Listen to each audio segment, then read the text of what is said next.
سیدھی نہیں ہے، نہ دنیا نہ دین، کچھ بھی ٹھیک نہیں ہے۔ پھر ٹھیک نہ ہونے کی دو قسمیں ہیں، ایک یہ کہ عمل ٹھیک نہ ہو، ایک یہ کہ کانسیپٹ ٹھیک نہ ہو۔ تو ہمارا عمل بھی ٹھیک نہیں ہے، نظریات بھی ٹھیک نہیں ہے۔ انسان کو پہلے پتا ہونا کہ اچھے کی کیا ڈیفینیشن ہے، برے کی کیا ڈیفینیشن ہے، تاکہ میں برے سے بچوں اور اچھائی کو اپناؤں۔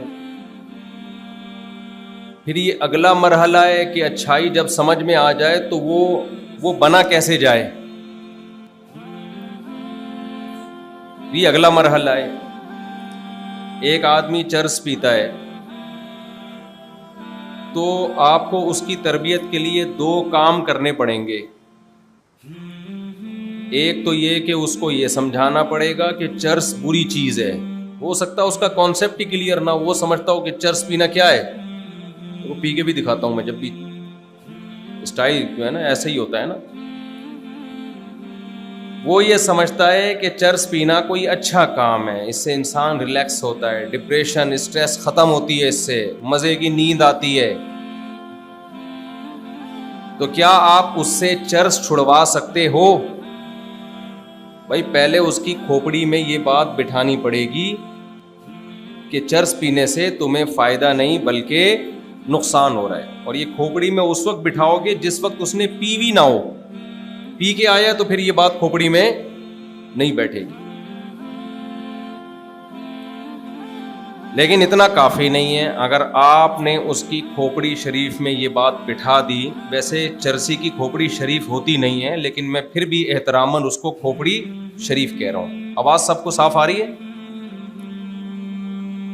اگر آپ نے اس کی کھوپڑی شریف میں یہ بٹھا بھی دیا کہ چرس بری چیز ہے، تو کیا یہ بٹھانا کافی ہے بھائی اس کو موٹیویٹ کرنا، اس کو طریقہ بتانا، کاؤنسلنگ کی ضرورت ہوگی اس کو کہ بھئی اس طرح سے چھوڑنی ہے، تم نے محنت کرنی پڑے گی، اسٹرگل کرنی پڑے گی اس کو، اور اسٹرگل کے لیے بھی کوئی کاؤنسلنگ کرے گا، سمجھائے گا تو چھوٹے گی، ورنہ آسان نہیں ہے۔ تو میں نے تو یہ ایک مثال دی ہے چرس کی، ہر بیان میں مثال چرس ہی کی دیتا ہوں۔ مثال تو مزے کی ہونی چاہیے نا، کیا خیال ہے؟ مثال ایسی ہونی چاہیے سٹا نہ بھی لگاؤ، مزہ اس میں سٹے کا ہے۔ تو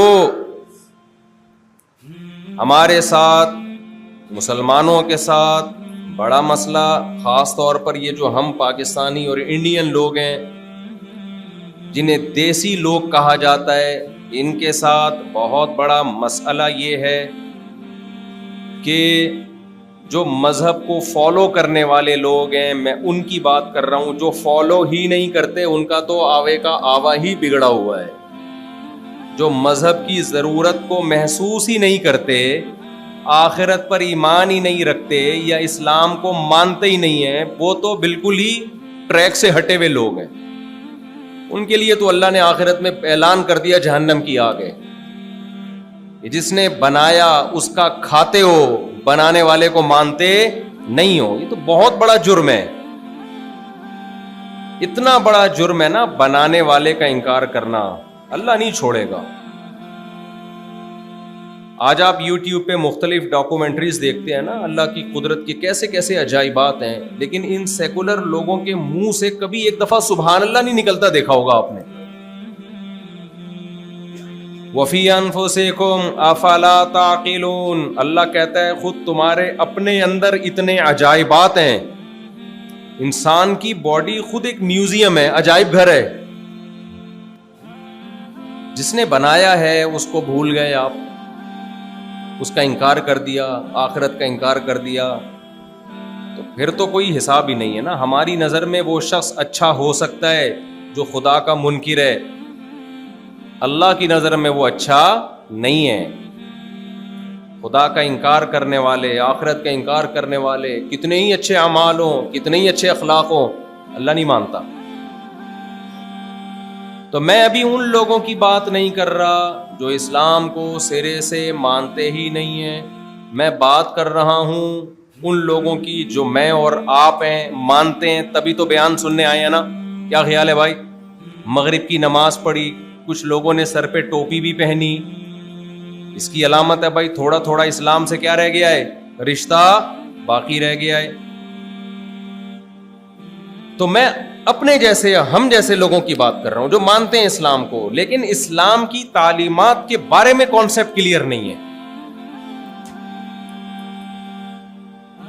دیکھو، سب سے پہلی بات یہ جو آج ہمارے تنزل اور تباہی کا سبب ہے، مسلمان اور سستی، یہ دو چیزیں ایک ساتھ جمع بولو نہیں ہو سکتی.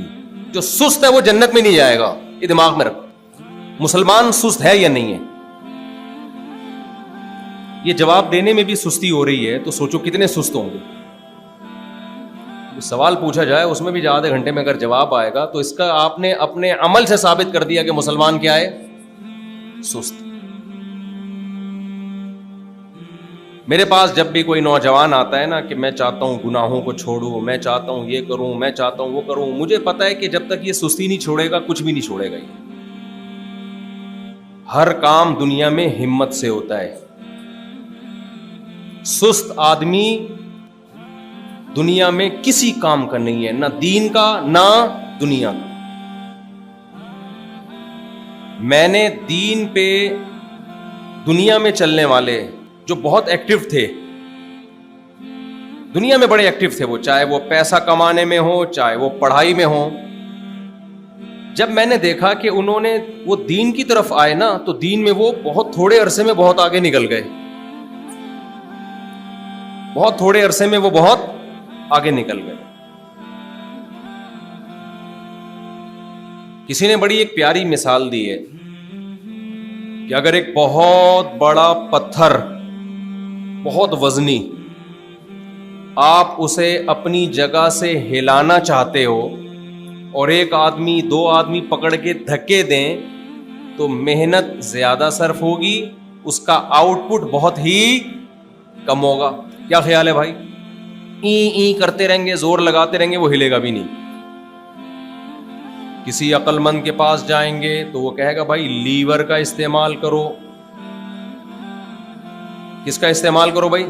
ایک راڈ لو لمبی ہے بھائی، اردو میں اس کو کہتے ہیں نا قوت کا بازو. جتنا لمبا ہوگا تو آپ کو پاور اتنی ہی. پانا جو ہے نا، پانا جس سے آپ نٹ کھولتے ہیں، اور آسان مثال دے دیتا ہوں، اگر آپ نٹ کھولنے کے لیے ہاتھ سے 6 آدمی پکڑ کے زور لگائیں، ایک تو وہ نٹ ہاتھ میں ہی نہیں آئے گا اور پھر زور لگے گا ہی نہیں آپ سے. اس کا طریقہ یہ بھائی ایک پانا لو. پانا تو پتہ ہے نا، جس کا گھر میں پانا ٹائم پہ بڑا مشکل ہوتا ہے، ہر وقت پانا آپ کو گھر میں نظر آئے گا، لیکن جب کام پڑ جائے گا تو پانے کا پانا بڑا مشکل ہو جائے گا، جگہ پہ چیز ملتی ہی نہیں ہے. تو میں اس پانے کی بات کر رہا ہوں جس کو وقت پہ پانا پڑ جائے تو وہ مل جائے. آپ نے کیا کیا؟ اس پانے سے پکڑ کے نٹ کو ہلایا، پھر بھی اگر نہیں ہل رہا تو لوگ کیا کہتے ہیں، میں سائنس سمجھا رہا ہوں دیسی سٹائل میں، قوت کا بازو کہتے ہیں نا سائنس میں، جتنا لمبا ہوتا ہے نا لیور تو فورس اس کے اینڈ میں سب سے کم لگانی پڑتی ہے نا. تو اب آپ نے کیا کیا، ذرا پانا بھائی لمبا والا پانا لے کر آؤ. کیا خیال ہے؟ یہی ہوتا ہے نہیں ہوتا؟ ابے چھوٹا پانا سے نہیں کھل رہا، لمبا والا. ابے تبے وہاں بولنا پڑتا ہے ورنہ وہ لائے گا نہیں، سست ہے نا سامنے والا. وہ بھی تو مسلمان ہے، کلمہ گو ہے نا. اس کو جب تک ابے تبے نہیں بولو گے، آپ کا بیٹا ہے، چھوٹا بھائی ہے، وہ بھی فوراً پانا لے کے نہیں آئے گا، کیونکہ پوری قوم کیا چل رہی ہے بھائی، سست. یہ جنت میں جائے گی جس سے پانا نہیں کھل رہا اور پانا تلاش کرو تو وہ لا کے نہیں دے رہا سستی کی وجہ سے. تو یہ کہاں جائے گی میرے بھائی؟ جنت الفردوس کے اعلیٰ درجات حاصل کرے گی. این خیال است و محال است، شاعر نے کہا یہ خیال ہے جو پورا ہونے والا نہیں ہے.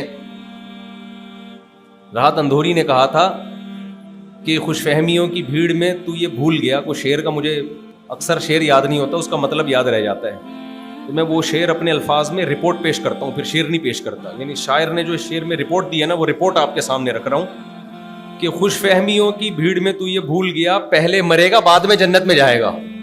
سمجھ رہے ہو نا, جنت میں جانے کے لیے پہلے کیا ہوتا ہے, مرنا پڑتا ہے. تو اب آپ نے کیا کیا, اس سست کو بولا کہ یار لمبا والا پانا لے کے آ. تو لمبا والا جب آپ پانا لے کے آئیں گے تو اس کے کنارے پہ تھوڑا سا زور لگائیں گے, زور کم لگے گا, آؤٹ پٹ اس کا زیادہ ملے گا. اس سے پتا چلتا ہے کہ کوئی بھی کام جب بے ڈھنگے طریقے سے کیا جاتا ہے اس میں محنت زیادہ ہوتی ہے, رزلٹ اس کا زیرو ہوتا ہے.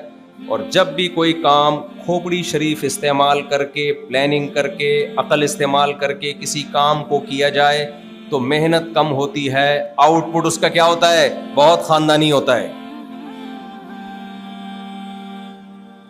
اب آپ نے کیا کیا, وہ جو پتھر جس کو ہلانا تھا نا, ایک پانا لے کر آئے, راڈ لے کر آئے, مضبوط راڈ ہو, وہ پتھر کے نیچے کنارے پہ رکھ کے ذرا سی پش کرو گے, وہ پتھر کیا کرے گا, لڑک جائے گا. وہ